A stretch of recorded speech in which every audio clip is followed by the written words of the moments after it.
Welcome to another episode of Business Journey Unlocked. I'm here today with Eliyahu Rosenblum, founder of FR Conversions and CEO of Omisoft. Eli built FR Conversions in the high-stake automotive manufacturing space, experiencing the operational complexity of scaling firsthand.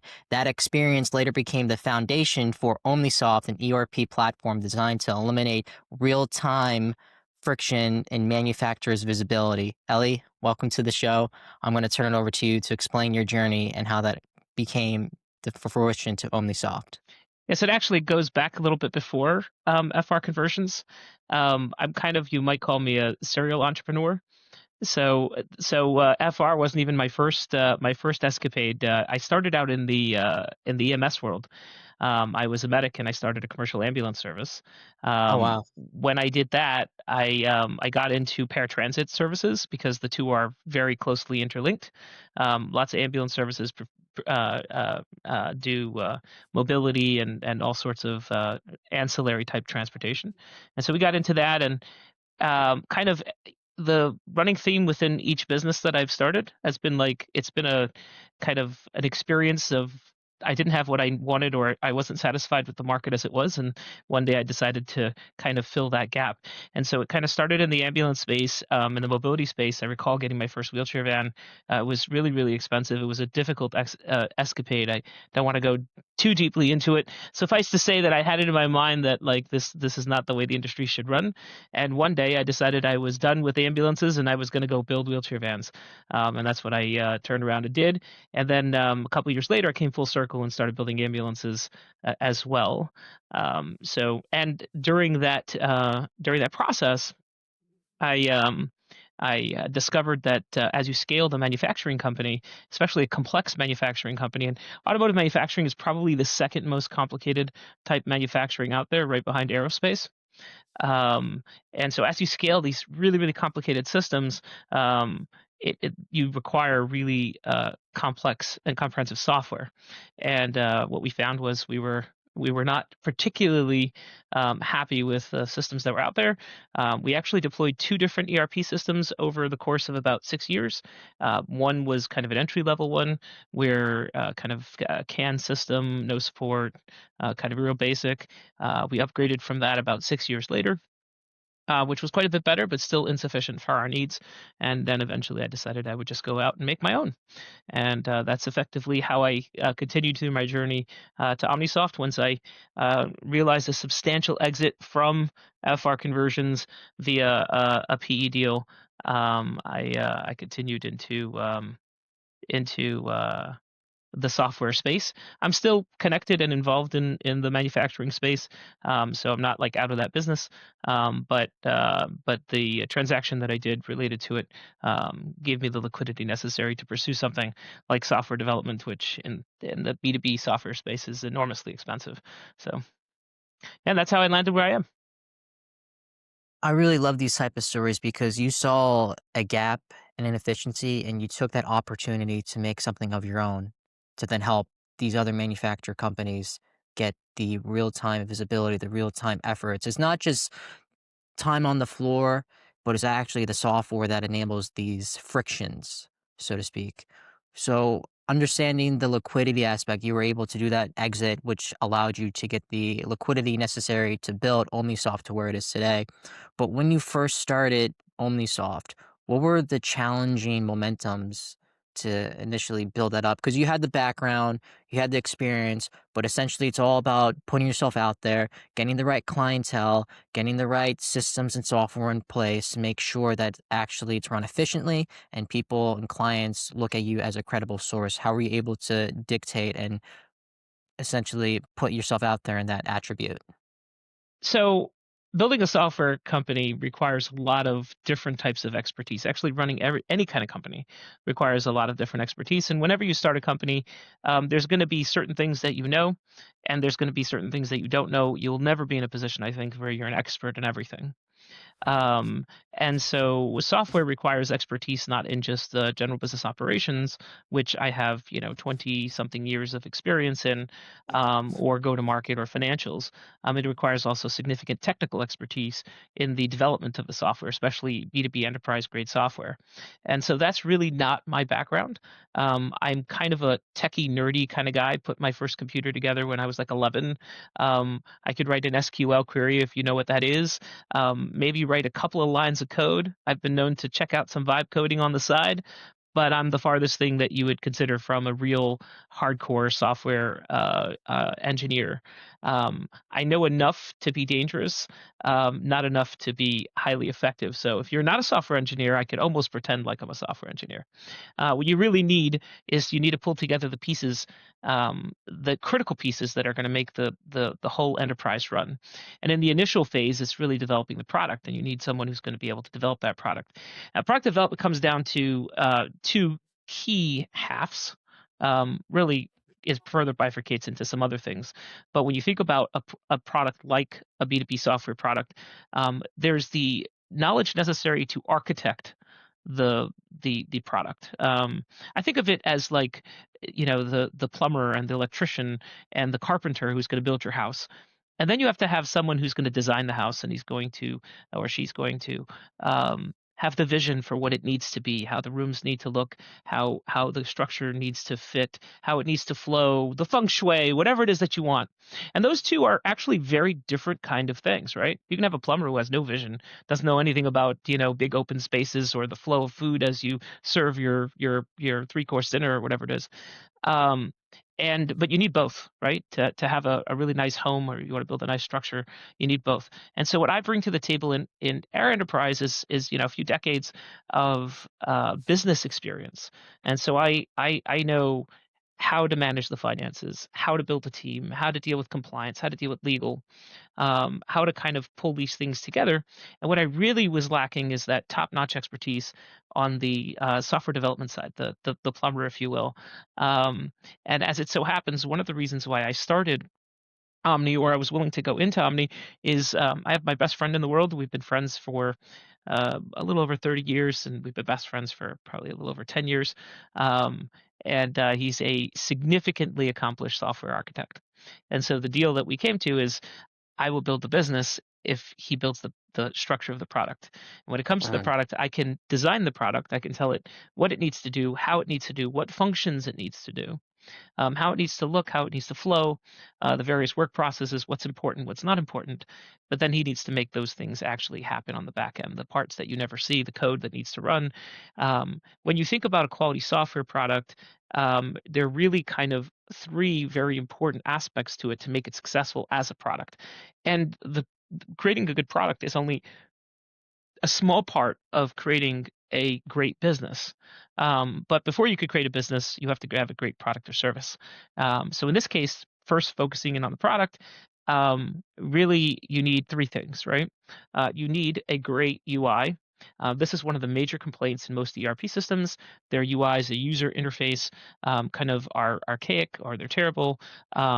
And they're not modern, they're not updated for a number of different reasons. A lot of these systems live in the past. So that's kind of the first thing you need to do. And for that, I'm not the world's best designer, but I could definitely tell you what I like and what I don't like, and why it's wrong and why it needs to do. And building a design team around that is important. It's the UX, though, that's the secret sauce, the user experience, the intuitive nature of how you do these things. And one of the things about ERPs is, by their very nature, they're extraordinarily complex. They handle lots and lots of complicated business processes. And because of that, you end up with these massive spreadsheet looking kind of things with buttons everywhere, and nobody really knows how to use them. And you end up needing weeks or months worth of training for every module that you try to play with. Nothing kind of fits the other thing. And there's a million complaints around the user experience. And the user experience is kind of the piece of the software development that I have the most involved with, because I have built a business from zero. Our first facility at FR Conversions was literally about 4 times the size of this small office that I'm in right now. It was a little over 1,200 square feet, to upwards of hundreds of thousands of square feet of manufacturing space, multiple facilities with a global footprint. And so that journey of going from kind of baseline zero to the top, and we became an industry leader in the various industries that we played in, industry leaders in various different industries that we played in. Um, in that context, I got an interesting perspective.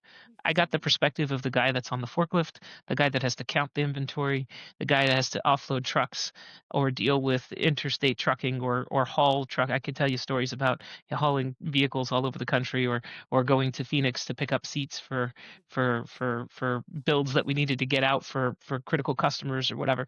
So I've done kind of the nitty-gritty low end stuff, but I've also run in organizations with, large revenues and large volumes of employees. And so I've seen it from kind of the executive position where I have to have lots of data and maybe I'm not in tune with every little nuance of what's happening, but I need that information to make good decisions. So I've kind of seen it from both ends, which is a spectrum that few have actually seen. And so we're building the software to be useful for the guy who actually inputs the thing and also the executive or the manager that's kind of collating that data and trying to understand it in a comprehensive way. So it's kind of a unique piece. So that's the second piece, and of course the third piece is you need highly performant software, right? It has to do the thing that you want to do without crashing, without taking forever to load that report, without taking time to kind of bring up the next module. You don't want to have a 30-second lag while you click into something and it just gives you a really bad experience. So there's kind of that performance side. And that also extends to when we talk about performance. It's not just how well it works and the fact that it doesn't crash and it doesn't give you kind of bugs and errors or heaven forbid do things that you don't want it to do, but also its extendability, right? And this is one of the areas where legacy players have really kind of failed, because they didn't build their systems, generally speaking, with extendability in mind, with the idea of integration with outside systems, with the idea that they will add additional features in the future, that their users might use it in interesting and flexible ways. And so well architected software will plan for those kinds of things and give them the opportunity to expand over time. And so that goes to the system architecture. And I could tell you, I could talk that game. I can almost pretend like I know what I'm talking about when it comes to some of those things. Extendable APIs. I've heard the lingo a million times, and I could almost pretend. But realistically speaking, we all understand what it is, right? You don't want to get stuck with something that when you make the smallest of change or you ask for the smallest of change, it's like this titanic effort to do it can never be done. We'll see that little feature that you want to do in 5 years because that's how long it takes to integrate that thing without breaking 50 other things. Right. So those are kind of the three key components, and those are the focus in building the company, um, from the product side. As we have developed these pieces, then there's all the rest of running a business, right? Developing a product is only kind of a piece of the business. You still need to have a go-to-market strategy. You need to have deployment. You need to have infrastructure, everything from human resources to legal, to financial management, so that you can manage those things. And too often, companies are missing one of these critical pieces. Maybe they've got a great vision, but they don't really know how to execute it, or maybe they're brilliant software engineers, but they really don't know the business that they're making. So they don't make a user experience that really fits because they went off into left field on something because they didn't fundamentally understand what they were doing. One of the most common ones in software startups is you get a pretty good team and they're actually building something really good, but they have no financial discipline. Those are one of the more common things I've seen, right? You see these teams, they're well funded, and they burn through tens of millions of dollars in no time flat. And 3 4 years into this thing, they realize that they don't really have a lot to show for the money they've spent. So you kind of need a kind of an amalgamation of all of those things, and some of that comes with experience. There is something to be said about a couple decades under the belt, if you will. The interesting thing regarding what you just said is you essentially you were at the bottom and then you work your way up. You understood the nuances from each different level. And the experiences that you brought onto the table later came into fruition, planting the seed, so to speak, into Omnisoft. And there's just so many factors, so many areas that people negate to realize, especially what you mentioned before about how there's always one little thing that completely puts everything at whack.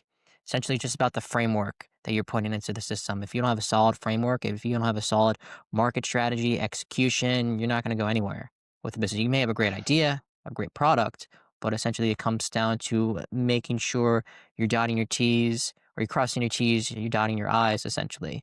Based on the experience you had in marketing, based on the experience that you have with software development, besides the funding aspect, what underestimated discipline inside those type of operations do you see a very common theme of? So I think every successful CEO has to have three critical skills, right? And different CEOs or different leaders have them in different kind of levels, right? And I think each one is you end up with guys that or gals or people that are focused on a particular area. And those three fundamentals are you need to understand go to market, right? If you have a product and you don't know how to sell it, then it could be the best product in the world, but it's not going to go anywhere. Um, you need to understand product or service, right? Whatever your business is, you really need to understand it to some extent, and you need to understand your financials, right? You need to be able to look at a spreadsheet. You need to understand cash flows. You need to understand projections. You need to understand where your money's coming from and where the critical risks are going to be. And in my experience, what I've seen is different leaders are are typically, if they're going to be successful, they're going to have some understanding of all of those. Um, but they will typically have a focus around some aspect of it. In my particular case, I'm a products guy.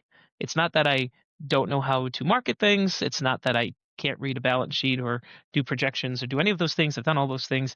That's not A, where my skill set lies primarily, and B, it's not where my passion lies. And I think that most founder entrepreneurs are probably going to lean towards the product side of the equation. Although I have seen some guys start things where they're salesmen, and I met a guy that ran a extremely successful competitor of ours, and basically he told me I could sell anything. It doesn't matter if I'm selling bathtubs or refrigerators. Sales are sales, right? Just give me something to sell and I'll sell it. So there are folks like that out there, but I think that the heart of most entrepreneurs, especially if they're passionate, is and they're not coming at it from like what's the thing I could do to make the most amount of money, are usually going to fall to the product or service. But you do need the other pieces. I found that generally speaking, once an enterprise has gone beyond the founder level and you start introducing kind of corporate level controls, whether it's you've grown to that size or you brought in private equity or venture capital or whatever the case may be, um, go to market starts becoming kind of the next piece that gets focused on, and product gets left behind as go to market becomes the focus, right? Capitalize on the thing you have.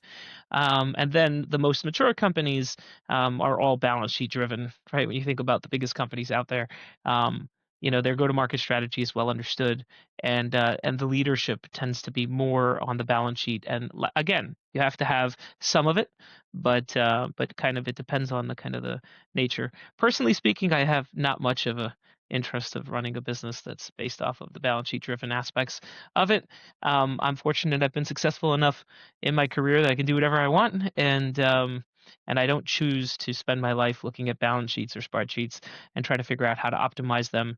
And the other side of it is that when you think about go to market and especially start thinking about balance sheets and financials, what's good for a company in the short term, what's good for it this month or this quarter or this year, are oftentimes um, contraindicated or bad for the company in the long term. And so I think that once you start getting pigeonholed into some of these kinds of mentalities, then the businesses, in my experience of what I've seen, tend to start floundering or really losing uh, their Momentum. their momentum, their dynamism, their spark, what makes them exciting, right? But that's my own personal opinion. Take it for what you want. With your experience you had both in manufacturing, software development, do you see any major shifts within the near future? First thing that I can see off the top of my head with those two areas is the implementation of AI. Yeah, so So, you can't talk about software. Hell, you can't talk about almost any business these days without talking about AI. So AI is the elephant in the room when it comes to these kinds of things in the future. Realistically speaking, AI is a powerful tool. So let's start with what we do use it for, and what we don't use it for. We do use it in our development process, and I can tell you just in the couple of years I've been developing software, the software development process has changed drastically and is changing almost on a weekly basis. Something new comes out, incredibly impressive, and in many cases, are these tools are capable of improving the velocity of development. So, 100% that these tools are changing how people work. If anybody says otherwise, then they're just not up with the times, and they really don't understand fundamentally. And full disclosure, we use a number of different AI tools, both generic and customized, in our pipeline, in our development process. So um, we are definitely using some of these tools. Then there's the other side of the equation. Okay, so while everything I just said is true, it is also true to say that what the market out there is hyping that AIs or LLMs can do is drastically beyond what they actually can do. Okay. Um, if you believe the hype, if all you did was read the headlines, you would assume that software engineers are going bye bye. You don't need to develop any kind of software. I mean, you'll just tell the system to do the thing and it'll do the thing. Now, full disclosure, I'm going on a extended trip this summer with my son. We're going to Europe and we're going to spend it's a 54-day trip, and that's Oh, a wow. 19 locations. It's got umpteen number of flights and everything. And I built out a whole application from scratch, and it's an actual working app. Just vibe coded it to track, where we're going. I'm an Orthodox Jew, so kosher food, Sabbath times, reliable transportation that won't conflict with, all of my various requirements, tracing all sorts of capacities, right? This whole little travel app that I did, and it's completely from scratch, and I didn't have to use an off-the-shelf app. So there are some things out there that you can do. So that's kind of on one side of the equation. On the other end of the equation, um, my LLM, which I love, by the way, it routinely gets my name wrong. I'll go in and do a PR request. I don't know if you're familiar with software development, but the way software works is, you do a pull request and you send it to your team to get reviewed, and you get it signed, and it will routinely make up a name for me. Like literally, like once every 10 or 15 times, it fakes a name. I'd be like, "Where'd you get that name from?" And it's like, "I don't know. I made it up. You caught me." Like it hallucinates beyond belief. And that's a funny little kind of thing. It's like, okay, fine, that's funny, until it does something like hallucinate the numbers on a balance sheet or hallucinate your inventory count, or any of those kinds of things. And so, realistically speaking, until you get to a point where you can rely on the information that it's giving you, which we are far from, and I'll get to that in just a second, using it in a quote unquote agentic way inside of your software to just kind of do things for you, except for basic things, right? Pull me some data from the internet, pre-populate some fields, find me some information inside of my spreadsheet, compare two objects, those kinds of things it can do, right? But what you can't have it do is you can't have it turn around and place orders for materials based off of information that it knows, or you don't really even want it to generate your balance sheet or your projections, because if it made something up in the core, you're never going to know it. And so until you can trust it, you can't use it. And anybody who's saying otherwise is, yeah, I've got a bridge in Brooklyn to sell you. And the bet in the industry is that we're going to kind of fake it till we make it, and eventually it's going to Mhm. get there. And I will tell you, I do actually believe it will get there. I don't think it's going to get there for another 2 to 5 years, and it may never get there. There's kind of an interesting study going on about how LLMs work, and one of the interesting fundamental things is every time one of the major frontier models comes out with an update. So your big models, Claude and GPT and Grok and Copilot and whatever. Anytime they come out with a new model, within 48 to 72 hours, we've run our own comprehensive benchmark testing. And what we have found is at its core, not the benchmarks that you see published and everything else, but our own benchmarks that are useful in a number of different ways. What we found is like we saw a peak when like Claude 4.0 Opus came out, right? And that was kind of like the peak efficiency, fastest use, least amount of hallucinations, that sort of thing. And when we saw 4.1 and some of the later models come out and some of the newer models that have come out lately, They've improved certain things, like the context windows have gone from this little tiny nothing to now Claude knows all the context in all of my chats and all of the stuff, and it definitely improves certain aspects of how it works. But actually, it's consuming more compute to generate those answers, and we feel under certain contexts the hallucinations are worse. Um, so it is possible. I'm not saying that it's probable because I reiterate what I said before. I do actually think that that LLMs will conquer the problem eventually, or at least they'll get it shaved down to such a narrow. It's kind of like pi. Pi is a never-ending shaving. I don't know if you know how pi works. The reason pi is a never-ending number is because a circle can never be measured the distance from an exact point, but you can make smaller and smaller triangles, right? Inside of, I don't know if you've ever, because you could calculate the area of a triangle, so pi is a function of that. But anyway, it is possible that they may shave down the error rate to a point where it is in fact useful, and I think they will. But I think that anybody who's claiming that it's here already, or that sentient systems are here next week, as some very large players in the field have attempted to promote, I think that's just hype. And yeah, With the way AI is going, tech in general is going, I mean, with AI, it constantly is evolving every single day. Where it is now would be a completely different animal where it's going to be 2 to 5 years, as I mentioned. But we just don't know. We just don't know the exact capabilities in which it would come. And sure, yeah, with anything, nothing's perfect. But if people overly depend on AI, not in terms of like a business sense, but in terms of like personal sense, then they're not really going to go anywhere. There's different ways to use AI, but if you're not using it for value within the company, value within just the operational sense, eventually you'll be left behind. Because there's companies that would adopt AI into their business, and then there's ones that won't. And who's going to be on the back end? Some ones that are going to be not using AI.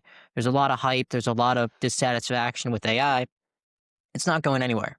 It's not going anywhere, and it's just here to stay, to get better, to get stronger. But then it comes to a fact that there's so much different data centers that need to be built up.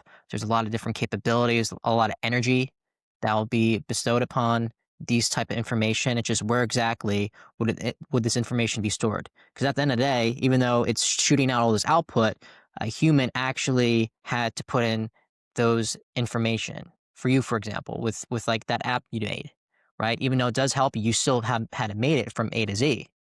AI can't do that as of yeah, right now. Maybe in the yet, next 10, 20 years, yet, but not right now. yet.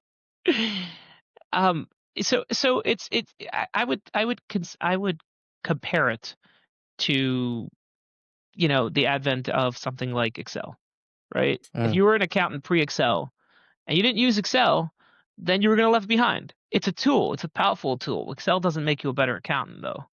Okay, correct. like if you don't use it right, as most people don't use Excel right, by the way. I wouldn't even consider myself a power Excel user. I'm like but I know enough to know how powerful Excel can be.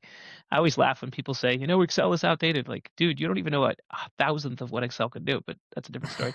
Um, but if you were an accountant in the 80s, 90s, when these kinds of software were coming out, you'd refuse to use it. You were going to be left behind, absolutely, 100%. But it didn't make it. But it wouldn't help you if you weren't an accountant, or it wouldn't help you enough to know what you're doing. It certainly is a force multiplier, and I think it'll become a progressively force multiplier. It's something interesting, by the way, that we have seen with with our senior engineers. Okay, with my top engineers, we figure that AI in our workflow is improving our speed by about 30%. Mm, With our mid-level and junior engineers, it's actually either giving us no real value in terms of increase in speed or even negative value in some cases because of the mistakes that it makes and the time that it takes to hunt those things down.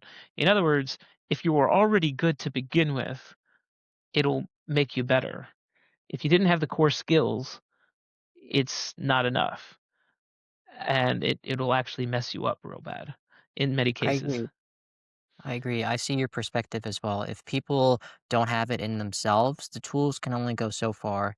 It's just when you actually apply the knowledge you have to make the tools more better in your favor, more effective. Yeah. Looking ahead 12, 24 months with OmniSoft, what technological capabilities or system integrations are you trying to implement within your company to just allow the volume of output to be quality, but also take into account all the clients you would most likely have going into the near future?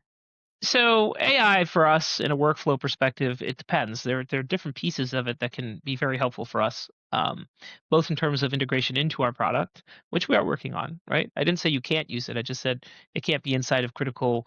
What do they say? There's a term for it. I'm not thinking of the right term, but there's a term for when the data that you get has to be super reliable, right? So super reliable decision making processes it can't be in.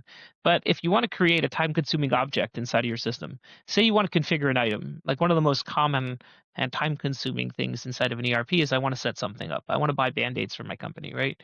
I have to give it a description and give it a name and pull down photos and grab a link to the company I buy it from or all these other things. And it could take a user a couple minutes to do that. Right? That's the kind of thing that AI probably could do a pretty good job of pulling together, right? Because it's pretty standard stuff. There's low risk that maybe if it pulled the wrong picture of a band-aid in there, it's probably not the end of the world, right? But when you put it into high risk decision making processes, in many cases, high risk is high frequency, right? Say purchase order execution or validating invoices or generating and this is where it gets really dangerous when you generate complex data structures or reporting, right? Because you don't understand the input into the report, you're not going to know if it messed something up. So in those cases where there's a requirement, a very high requirement for reliability of that data, right? We've never been in a world where you generate that data and you don't believe it, right? This is the first time in history in the computer age where you pull something out of a database and you say, well, it may not have been that, right? Like it says row one was 5 and row two was 6, but it might not have been, right? Up until now, there was a surety. There was a surety that if I pulled something out of the data, maybe I had a hard time finding it, and maybe I didn't collate it right, or maybe I didn't look at it right. But if it said it was there and that was the number, that was the number, right? That was what actually was there. And so when you get into those kinds of events, and that's where the real value gets unlocked, there's a little bit of kind of there's a little kind of drudgery work that it can replace in terms of those kind of. So we are working on it in the pieces that it can in the context of the product itself. Then it comes in the context of the creation of the product, the context of the business that we're running. So the context of the creation product, as I said, we have AI integrated into our workflow, and it has certain types of advantages over or in certain case usefulness. I'll give you an example. One of the things we started doing recently is rather than wait for software engineers to estimate their time tickets on various tickets to complete, we have AI analyze it and give a number. Now we do allow our engineers to challenge the AI number, right? So they can turn around and say, "Yeah, no way, it needs more time," right? But most of the time they don't. And so most of the time, what was, you know, an hour or two for each engineer to estimate and then a few minutes for their supervisor to review is now a 2-minute process that occasionally gets kind of a deep analysis, right? So that's several hours per week per team of saved time. And it allows us to stream flow some of that. And it's one of those situations where, yeah, if you mistimed your estimate on a ticket, the world is not going to end. But the fact that you can get pretty close to it most of the time is good enough. And so we can use that kind of in the workflow to make it a little faster. Um, and then there's the product creation side. Like I was just working on our GTM for this year, and I could sit there and build a data table and do all this other stuff, but instead I've got Claude sitting here on the outside over here, and I've gone back and forth on it. And I said, well, why don't we model a scenario like this, and why don't we model a scenario like that? Can you pull me some factuals on this and that? And so, in the context of probably 2 hours, I'll be able to do something that would otherwise have taken me the better part of maybe 8 or 10 hours. So there's a massive amount of like, could it have done the structure for our GTM for this year by itself? Probably not. And if I told it to do it, it would probably have done a really, really bad job. But with some direction and some inputs and some adding it and putting it together, it can definitely quantify it, structure it, manipulate the data presented in, whatever it is. And I do likewise, by the way, still a fun side note, I consider myself to be like somewhat retired because this is like all fun and games for me. So I also teach high school history of all things, American history. And I use it extensively in that, right? Like I tell it what I want to do in the lesson plan. I make unique lesson plans. I don't work off the book. I'm kind of a history nerd, so I make it up as I go each day. There it's heavily focused on business and economics and science and technology for my students. And I will tell it what to do, and then I will tell it to go and generate me some nice slides and do some other stuff. And generally, it does all that stuff for me instead of me sitting there piddling around and creating all these things for it. It does occasionally mess some things up. I may have to go at it and say, what did you do there? But it's a time saver, right? In the same way that Excel's a time saver for an accountant, it's a time saver in other different ways. It wouldn't make me a better teacher by itself, and if I told it to generate an entire syllabus, it would generate me a pretty poor syllabus, oftentimes with wrong information in it. Um, but um, but as a force multiplier for the knowledge I already have, very, very useful. And that can be used to analyze and validate specific customers' requirements, um, make nice presentations or tee up those presentations real nicely. So each piece of the business can use various components of it. We even use various forms of AI to create, and again, it doesn't create good software yet, although at some point in time I think it will. But it's certainly some time away from that, but it doesn't mean that I can't use it to mock up some A/B testing, so that I don't spend 4 months or 4 weeks building up a module that I'm gonna or a feature only to be told by a user or a group of users, we didn't hit the mark, right? We could do that instead in 2 days, and in 2 or 3 days we can tee up 3, 4 A/B versions of something or a flow, and then put it in front of users in 72 hours, and they're testing it and telling us what we did or didn't do wrong instead of spending a month designing it before we can even show it to someone because you haven't built a Figma flow that all connects in a way that a non-technical user could play with it, touch it, and feel it. So there's a lot of areas where it becomes a massive multiplier. It accelerates our speed, but they're typically areas that are not. I want to say high fidelity, but it's really high trust, super high trust areas, right? You don't have to have super high trust of every nuance in a mock-up or in a POC for a component for you to be able to get the kind of the general feel. And so that's how we are using it primarily, and we're finding it to be very effective in those kinds of things. I think we're the areas where people are failing, and you're reading a lot about companies failing. I think I read somewhere that 95% of AI implementations actually fail. I think because they don't understand what it can and can't do, and so they try to make it do that super complicated thing that it shouldn't be doing, or that super high trust thing that it shouldn't be doing, and then they find out, yeah, it messed it up really bad, and by the time they figured out that it messed it up really bad, they spend 3 times the resources cleaning it up they would have taken to do it right to begin with. So a lot of it is just kind of understanding limitations and then Mhm. operating inside of the limitations that it has. As what Ronald Reagan once said, you gotta trust but verify. Using it in your sense with the force multiplier, with the time saving, that's the best thing to use it for, especially in a business sense. And it's even good how you're using it for the teachings as well in high school. You're using it not for silly, mundane tasks, but you're using it to help make your life better in terms of with the company, in terms of with your personal development, and just everything in between. Reflecting on your journey from building a physical product company with FR to building Omnisoft, what is the one key takeaway that you hope manufacturers and software developers adopt into their systems, their algorithms that would essentially help them succeed, help them build? It's very funny. In my career, I've actually run the gambits. I started in a service-based company, then I did manufacturing, and now I'm in software. And each one of those are like their own worlds. They're connected, obviously. There's a theme between them, right? But they're their own worlds. What I would tell you is, and this is true, I think, of all businesses, make it user friendly, right? A lot of companies forget to make things easy. I tell my team all the time, water flows downhill. It takes the path of least resistance. If yours is resistant, if it's hard to use your service, if your product is difficult to use, if it's hard to deal with you, if it's hard to get hold of you, it's hard to get an answer, if it's hard to get a price, anything that makes something hard where you have friction between you and your user, your customer, then your odds for success are much lower. So really the key to me is make yourself an easy business to do business with, and people will want to do business with you. It's one of the things that we're trying to break down with Omni, right? Because if you look at our key competitors, right, I challenge you to pick up the phone and call one of the industry leaders, say Dynamics or SAP or whatever, and try to get an understanding of what it would cost to deploy one of their systems in your company. You're going to go through 10 meetings before you even come close to an understanding of a quote. And whatever they give you on that quote, it's just the best guess at best at that point, right? And that's just one example. There's 1,000 others. Just make yourself easy. He who is easy will get used.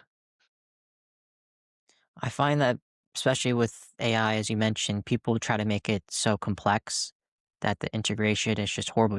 At the end of the day, it's simple. Like if you make it simple, then it won't break down. It'll be worthwhile. It'll be more user friendly, and it'll just be so much better in just every attribute.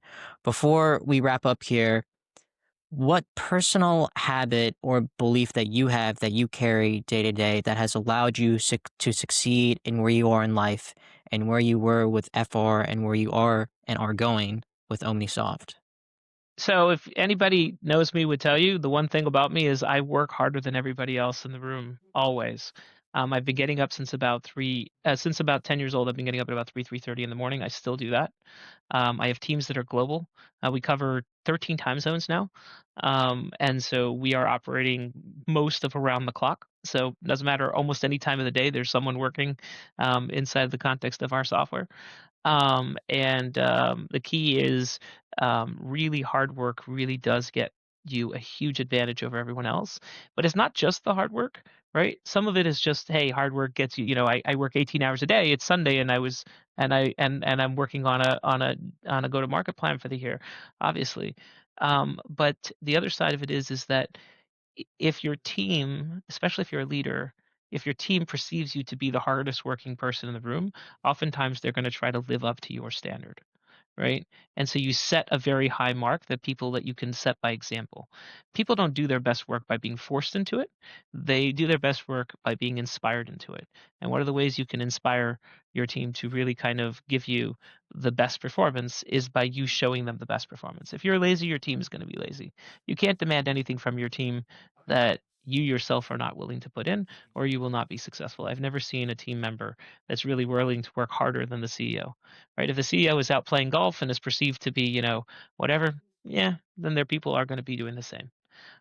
If you're a startup, you need to work your ass off, and your team needs to know that you're working your ass off, and nobody can ever question that about you. And if they do, then and they see that, then you'll I think that every team member operates within a range. There's no such thing as an A player, right?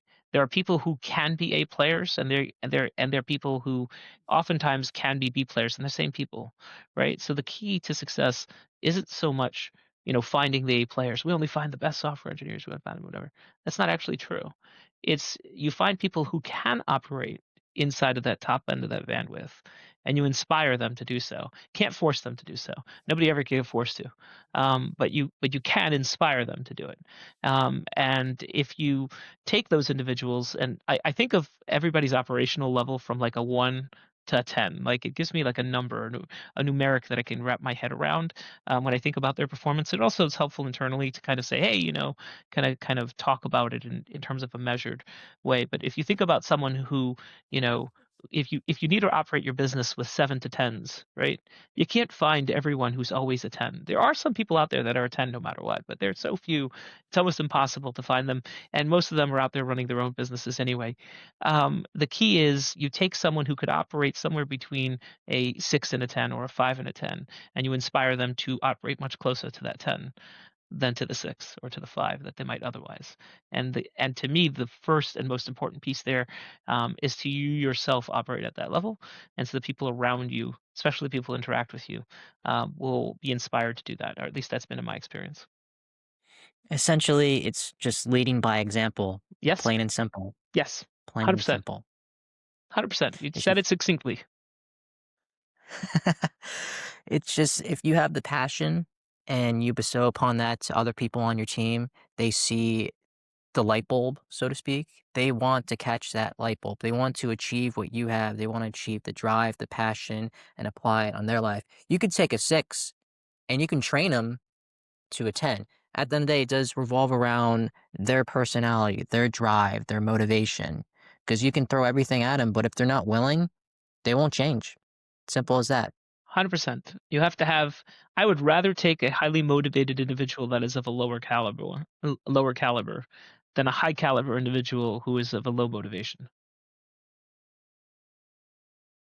I agree. It's just from the fact is it's just all about the personality. It's all about the drive. And if people don't have that, they're not going to go anywhere in life, let alone business, let alone working their way up from the bottom to the top. I mean, given my generation, for example, no one wants to work. Everyone's lazy, as you're aware. I'm assuming you're a Gen Z, right? I'm 24, yeah. Okay, so you're a Gen Z. So it's a funny thing because in my manufacturing world, the average age was probably more 30 to 45. And Mhm. with the software world, my average age is probably in the mid to upper 20s. So most of my employees are Gen Zs, with a few exceptions. Most of my employees are in the same age bracket as you. You know, there's an interesting equation. I forget what the equation is called. Everybody talks about the 80-20 rule, but it's actually there's an equation. The productivity of a team, and it's proven to work in teams above 100 people, is 80% of the work is done by the square root of the number of people on the team. I don't know if you've ever heard that before, but it has been shown to be correct, and I have found that to be correct in my research and experience. If you can outperform that, so in other words, if you can have a higher number of highly productive people on your team than the square root of the total number of your team, you're going to have a super productive team. There's always going to be laggards on every team. Um, Here's the key thing.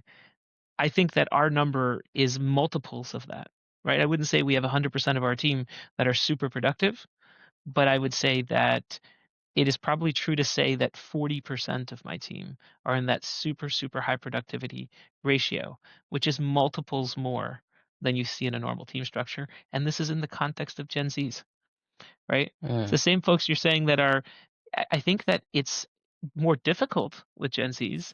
They're more entitled in many cases. Um, Oh, they, yeah. they, they, they, they, uh, they are less attuned to hard work, but I have watched some of these kids fresh out of college with blinders on, but turn around and work like you would not believe and be passionate about it and get excited about it. If they see you do it, like the example you talk about, and B, if they drink the Kool-Aid and like share the vision. And in my case, I think it helps that I've been successful in the past, and my team knows I'm kind of doing this as kind of a passion project. So it starts with a point of passion, but I think that I would have agreed with you wholeheartedly prior to a couple of years ago. Now I will respectfully disagree to some extent. It's certainly challenging, and you don't have the inbred work ethic that you have seen from older generations, but by no means impossible to achieve. I do agree, and I do see your perspective. It essentially revolves around the environment these people are in. If they're in a negative, low state environment, they're not going to excel. They're not going to grow and expand to their full capability. But given the environment with OmniSoft and people coming in, they see the environment, they see the work culture, and they want to work and achieve to get to where you are and you are in order to maybe one day run their own company, one day go up the ladder. Yeah, one of the So things it's about just us one. One of the things about us is we're also planning on making all of our employees effectively shareholders at some point. So everybody kind Oh, of it's knows awesome. that, and so eventually everybody knows they'll be working to some extent for their own personal success as well. I'm a very big believer in that, by the way. Like I'm like the world's biggest socialist when it comes to a small world, like my family and my business and my friends. I really believe in like inclusivity and sharing the wealth and the outcomes. I'm the world's biggest capitalist when it comes into larger systems. I think socialism doesn't work on a large scale, but on a micro scale, it certainly has a place.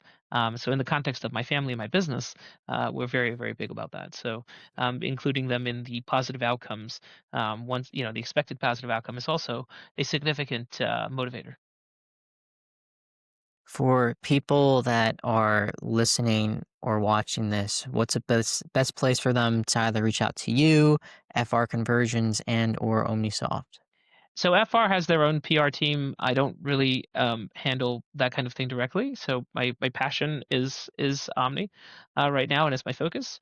They can reach out to me by means of LinkedIn or through my email. My email is my first initial last name, so T Rosenblum at omnisoft.com.